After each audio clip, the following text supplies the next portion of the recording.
কোটি টাকার রহস্য নাকি শুধুই হাসির ফাঁদ? এমন এক প্রশ্নই জাগতে পারে নতুন নাটক কোটি টাকার বউ। নাম শুনতেই কৌতূহল তৈরি হয়, আসলে কি কোটি টাকার বউ নাকি এর পেছনে লুকিয়ে আছে অন্য কোনো গল্প? সেই রহস্যের উত্তর মিলবে নাটকটির পরতে পরতে। হাস্যরসাত্মক গল্পে অভিনয় করার আগে দর্শকদের প্রশংসা কুড়িয়েছিলেন অভিনেত্রী সামিরা খান মাহি। এবার তিনি বেছে নিয়েছেন ভিন্ন স্বাদের একটি কমেডি গল্প।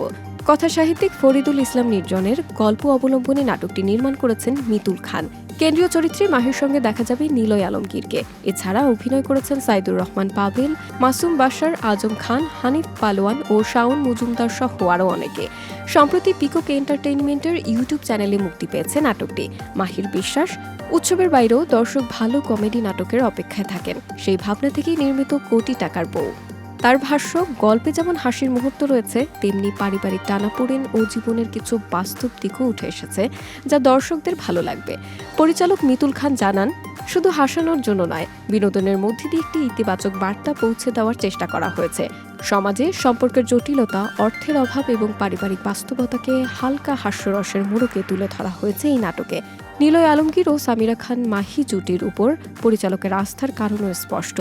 এর আগে জীবনসাথী, বদনাম, অদল বদল, টম অ্যান্ড জেরির বিয়ে, প্রাইভেট বিয়ে সহ একাধিক নাটকে একসঙ্গে অভিনয় করে দর্শকদের ভালোবাসা পেয়েছেন তারা। সেই সফলতার ধারাবাহিকতায় নতুন এই নাটকও দর্শকদের জন্য বাড়তি প্রত্যাশা তৈরি করে। এখন দেখার বিষয়, কোটি টাকার বউ কি শুধু নামের কারণেই আলোচনায় থাকবে, নাকি হাসি, রহস্য আর পারিবারিক গল্পের মিশেলে দর্শকদের মনেও জায়গা করে নেবে।